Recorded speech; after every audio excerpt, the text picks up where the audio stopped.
Bienvenue dans les contes originaux pour enfants de Emma. La mélodie magique.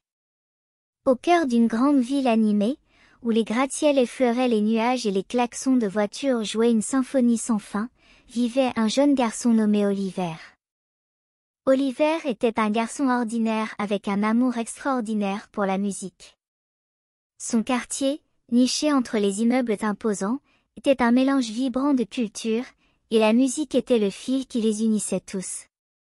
Chaque soir, lorsque le soleil disparaissait derrière le panorama urbain, Oliver s'aventurait dans le labyrinthe des rues étroites de son quartier. Sa destination était une vieille boutique de musique discrète appelée Havre de Mélodie. Monsieur Turner, le propriétaire, était un homme gentil et âgé qui semblait tout savoir sur la musique.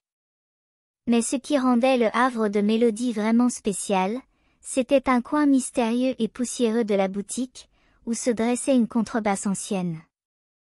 On disait qu'elle était magique, possédant le pouvoir de créer de la musique comme aucun autre instrument au monde. Oliver avait toujours été attiré par cette contrebasse.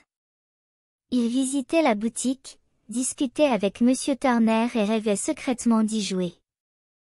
Mais il hésitait, car il pensait qu'il n'était pas assez bon. Il n'avait même pas les moyens de s'acheter son propre instrument. Un soir chaud et doré, alors qu'Oliver se promenait dans le quartier, il remarqua ses amis réunis dans le parc. Il y avait Zoé, une talentueuse pianiste, et Lucas, un batteur doué pour le rythme. Ils répétaient pour le festival de musique annuel du quartier, un événement qui rassemblait toute la communauté. Oliver, tu dois te joindre à nous cette année, appela Zoé avec un sourire. Oliver traîna les pieds et répondit, j'adorerais, mais je n'ai pas d'instrument. Lucas intervint, ne t'inquiète pas, Oliver. J'ai entendu parler de cette contrebasse magique au Havre de Mélodie. Pourquoi ne pas essayer? Oliver hésita, mais décida finalement de tenter sa chance. Il remercia ses amis et se précipita vers la boutique. Monsieur Turner l'accueillit avec un sourire chaleureux et le conduisit à la contrebasse magique. Lorsqu'Oliver posa ses mains sur les cordes, une vague d'enchantement l'envahit. La contrebasse semblait s'animer, répondant à chaque contact. Il ferma les yeux et commença à jouer. Une mélodie envoûtante emplit l'air, et Oliver eut l'impression de flotter sur une mer de musique. Il n'avait jamais joué quelque chose de semblable auparavant. De retour dans le parc, les amis d'Oliver étaient émerveillés. Le son de la contrebasse magique parvint à leurs oreilles, et ils le suivirent comme l'appel d'une sirène. En entrant dans le Havre de Mélodie, ils trouvèrent Oliver perdu dans sa musique, créant une harmonie fascinante qui se mélangeait au piano de Zoé et à la batterie de Lucas. Ensemble, ils jouèrent de la musique qui semblait toucher le cœur de chacun dans la boutique, et pendant un moment, la ville animée à l'extérieur disparut, remplacée par un monde de mélodie et de magie. À partir de ce jour, Oliver s'entraîna sans relâche, perfectionnant ses compétences à la contrebasse magique.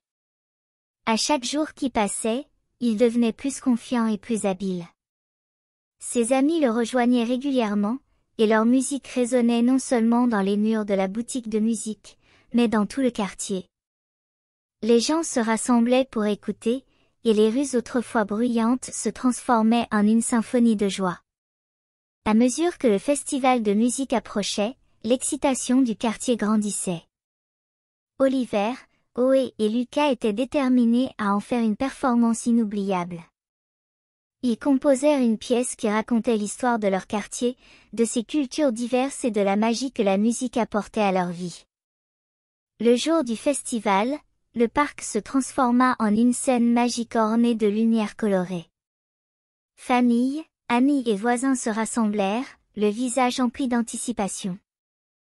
Lorsqu'Oliver, Zoé et Lucas montèrent sur scène avec la contrebasse magique, le piano et la batterie, la foule se tut. Alors qu'ils commencèrent à jouer, leur musique transcenda les frontières de la langue et de la culture. Elle parlait d'unité, d'espoir et de la beauté de la diversité. Les amis du quartier mirent tout leur cœur dans chaque note, et la musique remplit les cœurs de tous ceux qui écoutèrent. À la fin de leur prestation, le parc éclata en applaudissements. La musique avait touché tout le monde, et le quartier se sentait encore plus proche, comme une grande famille harmonieuse. Le rêve d'Oliver s'était réalisé, et il comprit que ce n'était pas seulement la magie de la contrebasse magique qui rendait la musique spéciale, c'était l'amour, l'amitié et la passion partagée qui rendaient leurs mélodies enchanteresses. Au fil des années, Oliver, Oé et Lucas continuèrent à faire de la musique ensemble, répandant la joie et l'harmonie dans leur quartier. La contrebasse magique demeurait un symbole de leur amitié et de la magie de la musique. Et ainsi, au cœur de la grande ville, où la musique coulait comme un fleuve dans les rues, un jeune garçon et ses amis du quartier prouvèrent qu'avec le pouvoir de la musique, ils pouvaient créer une magie qui durerait éternellement. Fin. Merci d'avoir écouté cette histoire. L'étrange affaire des couleurs disparues de Coco. Il était une fois dans la vibrante ville de Pembrokeshire, vivait une jeune artiste nommée Coco. Avec son pinceau à la main et le cœur débordant de créativité, Coco avait la remarquable capacité de donner vie aux couleurs. Ses œuvres d'art ornaient les rues, remplissant la ville de joie et d'émerveillement. Mais un jour fatidique, un événement mystérieux se produisit, les couleurs de Pembrokeshire commencèrent à disparaître. Coco se réveilla dans un monde dépourvu de son éclat habituel. Les maisons autrefois colorées étaient ternes et grises, et les fleurs qui autrefois s'épanouissaient dans des teintes vibrantes étaient devenues pâles et sans vie. Profondément préoccupé, Coco entreprit de résoudre le mystère et de ramener les couleurs qui avaient disparu de sa ville bien-aimée. Sa première étape fut celle du sagibou, une créature connaissant bien des choses. Coco le trouva perché au sommet d'un grand chêne, ses yeux brillants d'une connaissance ancienne. « Sagibou » s'exclama Coco, « que s'est-il passé avec nos couleurs ?» Le hibou cligna des yeux solennellement et répondit, « Coco, les couleurs ont été capturées par une sorcière maléfique nommée Monochrome. Elle désire avoir toutes les couleurs pour elle-même, laissant le monde dépourvu de sa beauté. Tu dois entreprendre un voyage pour trouver son repère secret et libérer les couleurs volées. » Déterminé et armé de son fidèle pinceau, Coco se lança dans sa quête. Sa première destination était la forêt murmurante, une forêt mystique réputée pour détenir des secrets anciens. Alors qu'elle s'enfonçait davantage dans la forêt, les arbres murmuraient des récits sur le repère de la sorcière, caché au sommet d'une montagne dangereuse. Imperturbable face à la tâche ardue qui l'attendait, Coco traversa la végétation dense, suivant la trace des murmures jusqu'à ce qu'elle atteigne le pied de la montagne périlleuse. À chaque pas, la montagne semblait devenir plus escarpée et plus menaçante, mais la détermination de Coco s'élevait plus haut que les sommets eux-mêmes. Alors qu'elle montait, le vent hurlait et des bourrasques glaciales s'agrippaient à son manteau. Juste au moment où son moral commençait à fléchir, elle tomba sur un cristal étincelant enchâssé dans la roche, un éclat d'une couleur volée. Le cristal murmura, « Aie confiance, jeune artiste, car ta créativité est une force qui peut surmonter toutes les ténèbres. » Encouragée par les paroles du cristal, Coco continua son ascension. Finalement, elle atteignit le sommet, où elle découvrit le repère de la sorcière, un magnifique château drapé d'ombre. Elle prit une profonde inspiration, poussa les portes et entra dans la pièce faiblement éclairée. Là, au cœur de la pièce, se tenait la sorcière Monochrome, ses yeux gris perçants et son sourire maléfique. « Tu oses me défier, petit artiste » lança-t-elle avec mépris. Coco se redressa et répondit, « Je suis venue pour rétablir les couleurs que tu as volées.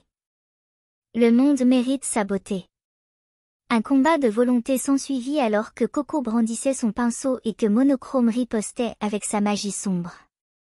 Coup après coup, Coco peignit des tourbillons de couleurs vibrantes dans l'air, refusant de laisser le désespoir s'installer. La pièce se remplit d'une gamme éblouissante de teintes, repoussant la morosité oppressante jetée par la sorcière. À chaque coup de pinceau, la détermination de Coco grandissait et le pouvoir de Monochrome s'affaiblissait. Finalement, avec un dernier élan de créativité, le pinceau de Coco libéra une vague de couleurs éclatantes, engloutissant la sorcière. Monochrome poussa un cri alors que les couleurs volées tourbillonnaient autour d'elle, brisant le sort qui les retenait. Au retour des couleurs à Pembrokeshire, la ville explosa de joie. Les maisons s'épanouirent dans des teintes vivantes, et les fleurs dansèrent à nouveau dans des nuances rayonnantes. Coco avait non seulement restauré les couleurs, mais avait également libéré la sorcière de son existence monochrome. Monochrome, désormais transformée en une figure repentante, s'approcha de Coco. « Merci de m'avoir montré la beauté dont j'avais perdu de vue, » murmura-t-elle. « J'utiliserai mes pouvoirs pour apporter joie et couleur au monde au lieu de le voler. » À partir de ce jour-là, Coco et Monochrome travaillèrent ensemble, utilisant leurs talents respectifs pour peindre des fresques célébrant l'harmonie des couleurs.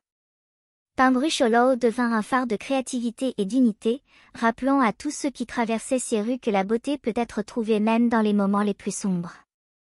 Ainsi, le courage et la créativité indéfectibles de Coco ont non seulement sauvé sa ville, mais ont également enseigné à tous le pouvoir de l'imagination et la magie transformatrice des couleurs. Merci d'avoir écouté cette histoire. À bientôt pour d'autres contes originaux pour enfants d'Emma.